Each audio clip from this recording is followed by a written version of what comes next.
Hello friends, CKD stock market news channel के अंदर आप सभी का स्वागत करता हूं और आज मैं आपके सामने Aditya Birla Sun life PSU equity fund के डायरेक्ट प्लान ग्रोथ की बात करूंगा। साथ ही साथ ये भी बताने की कोशिश करूंगा स्टॉक मार्केट गिर रहा है तो इस समय इन्वेस्टर्स को किस तरीके से टैकल करना चाहिए मार्केट को।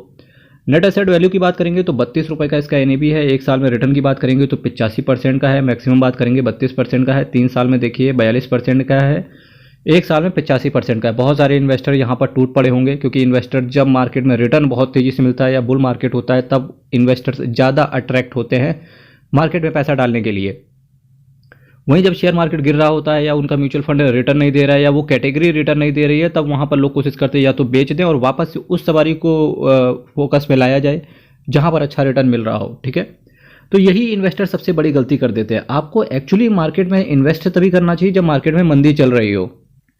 तो अभी इस समय करंट में मंदी कहाँ चल रही है? मंदी चल रही है स्मॉल कैप और मिड कैप की तरफ। तो आपको डेफिनेटली अपनी एसआईपी नहीं रोकनी चाहिए। लमसम के लिए पैसा पड़ा है तो धीरे धीरे इन्वेस्ट कीजिए, एक साथ पैसे को इन्वेस्ट ना कीजिए। कई सारे इन्वेस्टर कहते हैं कि भाई कोई अच्छा म्यूचुअल फंड बता दो जहाँ पर 1 लाख 10 लाख रुपए डिप्लॉय किया जा सके। मेरे भाई इसके लिए आप डायरेक्टली अगर मेरे से पूछेंगे तो सिर्फ मेरा एक जवाब रहेगा, एटलीस्ट अपने फाइनेंशियल एडवाइजर से पर्सनल तौर पर बात कीजिए। आपको भले खांसी हो, बुखार हो, जुकाम हो, कुछ भी हो, ठीक है, तो उसके लिए आप डॉक्टर के पास जाते हैं। वैसे ही अगर आपके पास पैसे की समस्या है तो एटलीस्ट आप अपने फाइनेंशियल एडवाइजर से संपर्क करें।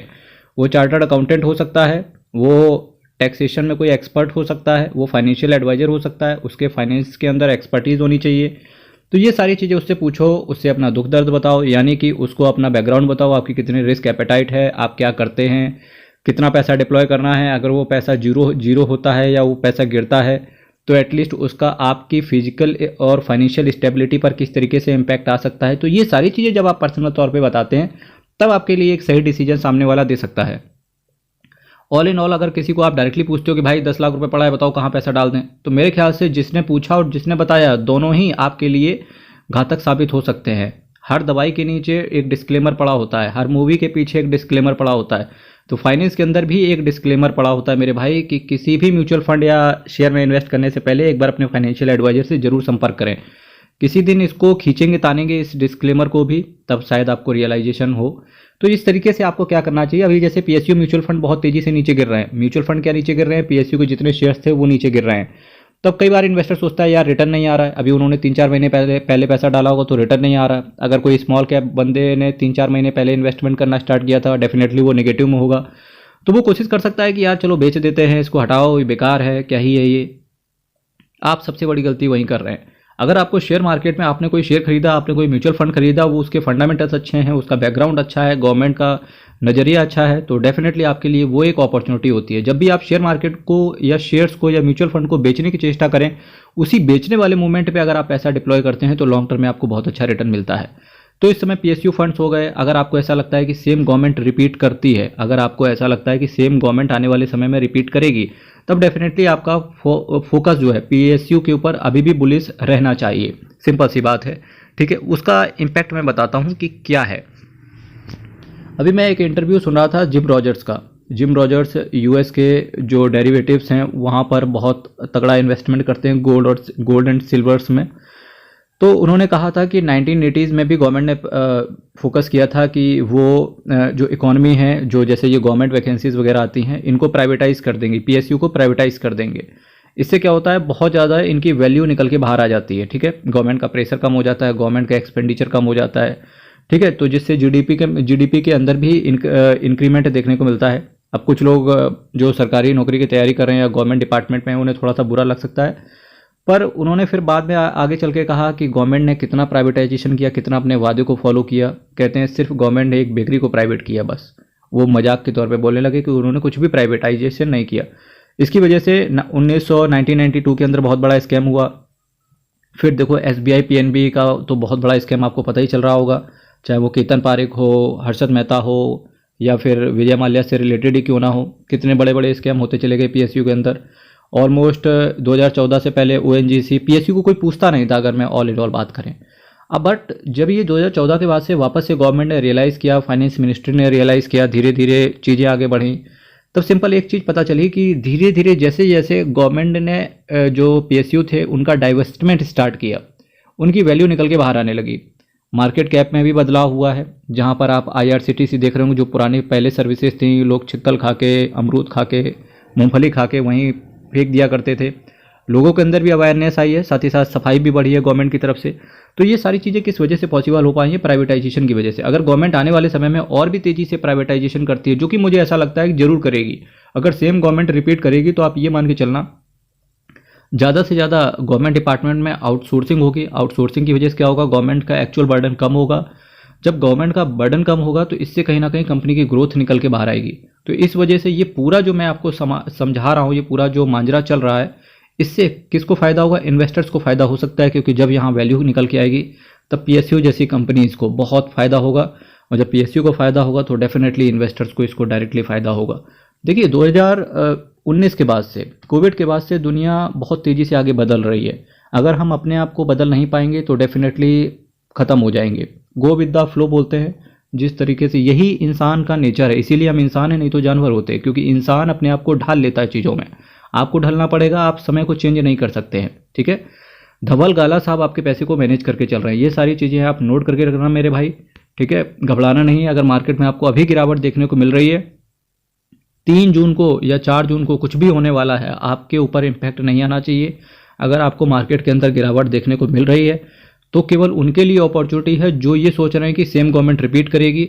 अगर जो लोग नहीं सोच रहे हैं ये कि गवर्नमेंट रिपीट नहीं करेगी या अदर पार्टी आएगी सत्ता में, तब ऐसे लोगों को मार्केट से दूर रहना चाहिए। सिंपल सी बात है, क्योंकि मार्केट जब भी गवर्नमेंट चेंज होती है तो मार्केट कम से कम 30-40% करेक्ट करेगा। तो ये दोनों ही एक सिक्के के दो पहलू हैं। आप किस सिक्के के साथ जाना चाहेंगे, ये आपका नज़रिया होना चाहिए। ठीक है, तो ये सारी चीज़ें, मेरा मकसद है आपके सामने तथ्य को सामने रखना, डिसीजन लेना आपका काम है। 3 महीने में बात करेंगे तो इन्होंने 14% का अभी भी रिटर्न बना के दिया है। अगर 1 महीने की बात करेंगे तो इनका रिटर्न नेगेटिव है, कुछ भी रिटर्न बना के नहीं दिया। 1 साल में 85%, 3 साल में इन्होंने पैसे को ऑलमोस्ट 187% का रिटर्न इन्होंने बना के दिया। रिस्क म्यूचुअल फंड के अंदर आपका वेरिया रहता है। Aditya Birla Sun Life PSU equity fund direct growth की बात करके चल रहा था। 3,329 करोड़ का असेट साइज है, 0.68% का ये एक्सपेंस रेशियो चार्ज करके चल रहे हैं। S&P BSE PSU total return index को ही बेंचमार्क की तरह फॉलो करते हैं। 30 दिन के अंदर निकलने की कोशिश करोगे तो 1% का अलग से एग्जिट लोड आएगा आपके। अब अगर मैं बात करूं ऑयल एंड नेचुरल गैस किन किन शेयर्स के अंदर पैसा है, यानी कि PSU की मैक्सिमम कंपनियां यहाँ PSU ही होंगी, पब्लिक सेक्टर यूनिट है ना। Oil and natural gas ONGC के नाम से आप इसे जानते हो। NTPC, state bank of India, coal India, bank of Baroda, power grid, GAIL, LIC, bank of India, Bharat heavy electricals, Punjab national bank, PNB बोलते हो आप इसे, भारत पेट्रोलियम कॉरपोरेशन, BPCL बोलते हैं आप इसे, कंटेनर कॉरपोरेशन कॉनकॉर के नाम से जानी जाती है, हिंदुस्तान एयरोनॉटिक्स। अब जैसे HAL की ही बात कर लें, हिंदुस्तान एयरोनॉटिक्स लिमिटेड को आप HAL के नाम से जानते हैं। HAL की ही बात कर लेते हैं। HAL एक्चुअली में करंट में अपना एक पार्टनर ढूंढ रहा है, जिसे जो हैवी एयरक्राफ्ट वगैरह जो ये बनाते हैं उसके लिए पार्टनर ढूंढ रहा है कि कोई एक पार्टनर साथ में आ जाए ताकि और तेज़ी से आगे काम स्टार्ट हो। तो ये सारे गवर्नमेंट के फोकसेस हैं। अल्टीमेटली क्या करना है? प्राइवेटाइज कर देना है चीज़ों को। लोगों को गलत लग सकता है मेरे भाई, मैं फैक्ट पे बात कर रहा हूँ, यही आने वाला समय है। आज नहीं तो कल आपको मानना पड़ेगा। चाहे आप साउथ कोरिया की इकोनॉमी को देख लो, चाहे आप US की इकोनॉमी को देख लो, वहाँ पर मैक्सिमम चीज़ें प्राइवेटाइजेशन ही है और आउटसोर्सिंग है। साउथ कोरिया की बात करेंगे तो वहाँ पर आउटसोर्सिंग है, पुलिस वगैरह में भी आउटसोर्सिंग से ही वो चलता है उनकी चीज़ें। तो आप सोच सकते हो। तो यही इसीलिए कुछ क्या होता है, गवर्नमेंट जितना अपना एक्सपेंडिचर कम करेगी और टैक्स का कलेक्शन जितना ज़्यादा बढ़ेगा, इंफ्रास्ट्रक्चर पे उतना अच्छा इन्वेस्टमेंट होगा। ठीक है, तो ये सारी चीज़ें हैं। इंडिया बढ़ रहा है, इन्वेस्टमेंट भी बढ़ रहा है लोगों का।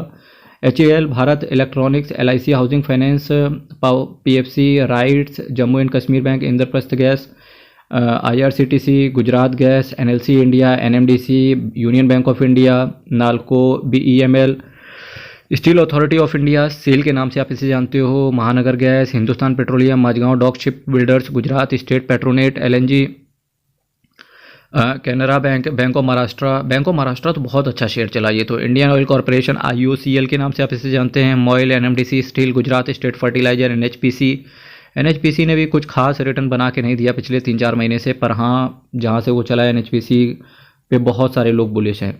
Tamil Nadu Newsprint, Bharat Dynamics, Gujarat Alkalies, BEML, Gujarat Narmada Valley Fertilizers and Chemicals, Engineers India ने तो बहुत तगड़ा रिटर्न बना के दिया। 70-72 पे चलता था 2 साल पहले और अभी इसका शेयर प्राइस आप चेक करके आएँ, दिल खुश हो जाएगा। SBI PSU डायरेक्ट प्लान के ऊपर भी आपकी नज़र हो सकती है। Invesco India PSU equity fund को भी आप देख सकते हैं। Aditya Birla Sun Life PSU की तो अभी मैंने चर्चा करी। इसके आगे IDCW लिखा हुआ है, ऐसे म्यूचुअल फंड को बिल्कुल सेलेक्ट ना करें। कोशिश करें कि आप हमेशा ग्रोथ प्लान के साथ ही रहें और डायरेक्ट प्लान के साथ रहें। Aditya Birla Sun life AMC के बारे में बात करेंगे। 3,36,485 करोड़ का असेट अंडर मैनेजमेंट है और टोटल ये 187 स्कीम को मैनेज करके चल रहे हैं। मेरे भाई चैनल को सब्सक्राइब कीजिएगा, वीडियो को लाइक कीजिएगा। हर हर महादेव, अयप्पा शरणम, हरि शरणम। और इस मार्केट की गिरावट से डरना नहीं। वीडियो में शाम को रिकॉर्ड कर रहा हूँ, सुबह आपको ये वीडियो मिल जाएगा और कल के दिन मार्केट पॉजिटिव रह सकता है। ठीक है, तो जब भी आपको 2-3 दिन लगातार गिरावट देखने को मिले उसके बाद आप अपने लमसम या SIP की एक किस्त को रख सकते हैं। इस तरीके से इन्वेस्टमेंट करना स्टार्ट कीजिए। ठीक है, और बाकी कमेंट में कुछ पूछना हो कमेंट कर दीजिएगा। बहुत बहुत धन्यवाद।